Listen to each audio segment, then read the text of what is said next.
ஓம் நம சிவாயும். அனைவருக்கும் காலை நல்வாழ்த்துகள். மர்மயோகி சித்தர் உங்களிடம். பிரசாதம் என்பது பொதுவாகவே கோவில்களில் நாம் தானம் செய்கிறோம் பிறருக்காக. அது இல்லாமல் வீட்டுக்குள்ளேயே நாம் பிரசாதத்தை உருவாக்கி அதை பிறகு கொடுத்துட்டு நம்ம நலம் பெறத்துக்காகவும் தெய்வீகம் பெறத்துக்காகவும் செய்கிறோம். பிரசாதம் என்றால் என்ன? எதுக்கு பிரசாதம் பேர் வச்சாங்க? பிறருக்கு சாதம், பிரசாதம்.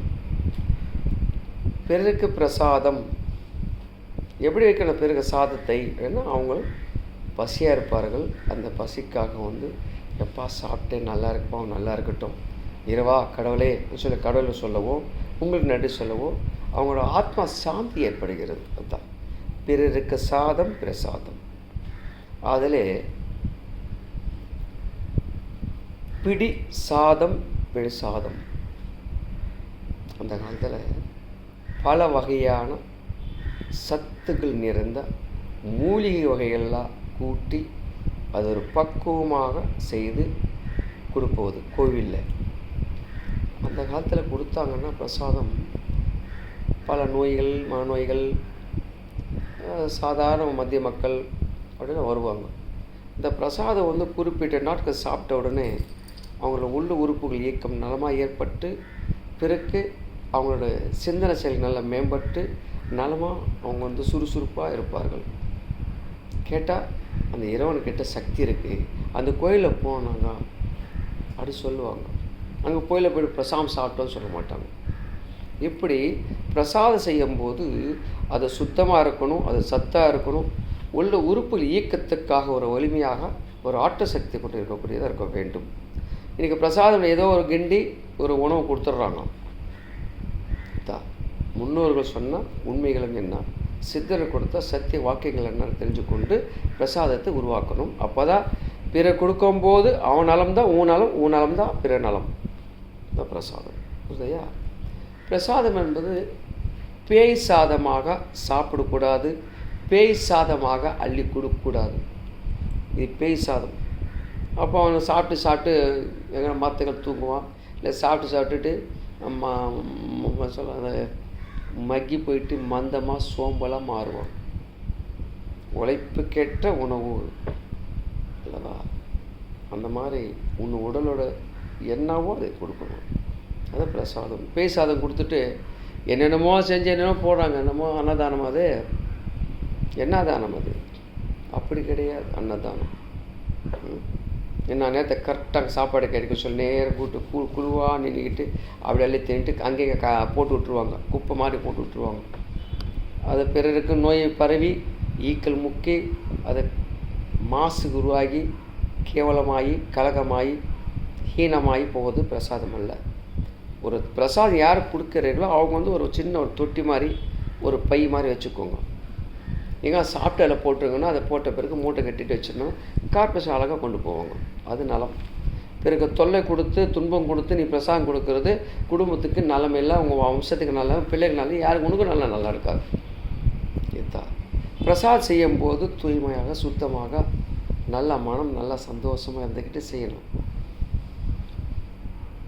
ஏதோ சிந்தனை பண்ணிட்டு ஏப்பா என்னப்பா அவர் சரி இது கொடுக்க மாட்டார், அது கொடுக்க மாட்டார், கவலை உள்ளுக்குள்ளே கவலை, கலகம், நல்ல எண்ணமில்லாத தீ எண்ணங்கள், தீ சக்திகள் உண்ட உடலாக பிரசாதம் கிண்டக்கூடாது, அண்டக்கூடாது, செயல்படக்கூடாது, செய்யக்கூடாது. நல்ல அலங்காரமாக இருக்கணும், சுத்தமாக இருக்கும், தூய்மை நீங்கள் செய்யணும்.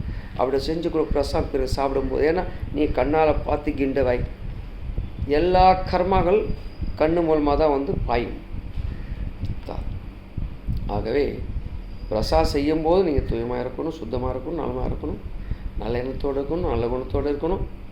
அன்று இதை இறைவனுக்கு கொடுக்க ஒரு பிரசாதம் சொல்லிக்கொண்டு இறைவன்கிட்ட ஒப்படைத்து பிறகு பிரசாதம் மக்களுக்கு வணங்கிட்டு இருக்கிறோம். இதுதான் நலம் உண்டாகும். சில மூலிகைகளை சேர்த்து செய்வது உண்டு, அது இல்லை. ஆக பிரசாதம் நம்ம கோயிலில் கொடுக்கும்போது எப்படி கொடுக்க வேண்டும், எப்படி வாங்க வேண்டும்? வாங்கல் கொடுக்கல் தான் உலகத்தோட முதல் மூலப்பொருளே ஆகும். நம்ம பிரசாதம் கொடுக்கும்போது நம்ம இலையில தான் கொடுக்கணும். என்ன இலை? வாழ் இலை. அந்த வாழ் இலை தான் நம்ம கொடுக்கணும். அதுதான் உண்மையான சரித்திரமே. அப்போ தான் நீ வாழ்வில் பல தொல்லைகள் துன்பங்கள் நீங்கள் கரைக்க முடியும். இல்லைன்னா இலையில்லாத உணவு பிரசாதம் கொடுத்தால் பல தொல்லைகளும் துன்பம் எதிர்கொள்வாய், எந்த சந்தேகம் இல்லை. அதுவும் செய்யக்கூடாது. வாழை இலை அல்லது தொன்னான்னு வாங்கும் இலையில கொஞ்சம் காஞ்சி போய் அது கொடுக்கலாம். பேப்பரை கொடுக்குறது, நியூஸ் பேப்பர் இதுன்னா நிறைய பண்ணுறாங்க. அந்த மாதிரி தவறாக இருக்குது. அவன் செய்யக்கூடாது. செஞ்சால் மிகப்பெரிய கர்மாவனின்னு வீட்டுக்கு கொண்டு போயிட்டு குடும்பத்துக்கு பெரிய தேவையில்லாமல் தொல்லை எதிர்கொள்வீர்கள்.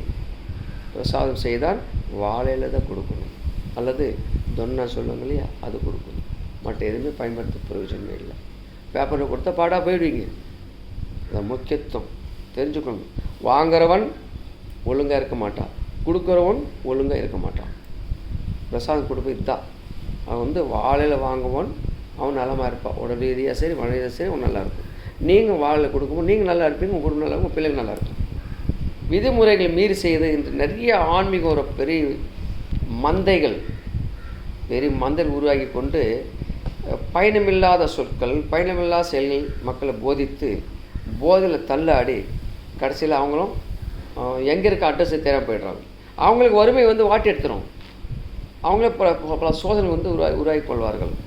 நிறைய இருக்குது. அதனால தான் மர்மயோகம் மன்சித்த சங்கம் இதுக்குள்ள அனைவரும் ஒன்று கூடி நலமாயிருந்து தெய்வீகம் ஆன்மீகம் பிறகு நமக்கு சித்த ஞானம் கிடைக்க வேண்டும் என்றால் நம்ம அனைவரும் உண்மையை தெரிஞ்சு கொள்ள வேண்டும், நன்மை பெற வேண்டும் என்றது தான் இது நோக்கமே. ஆகவே பிரசாதம் இப்படி செய்தாதான் நலம், இப்படி வாங்கினதான் நலம், இப்படி சாப்பிட்டாதான் நலம். அது முக்கியத்துவம் கொண்டது.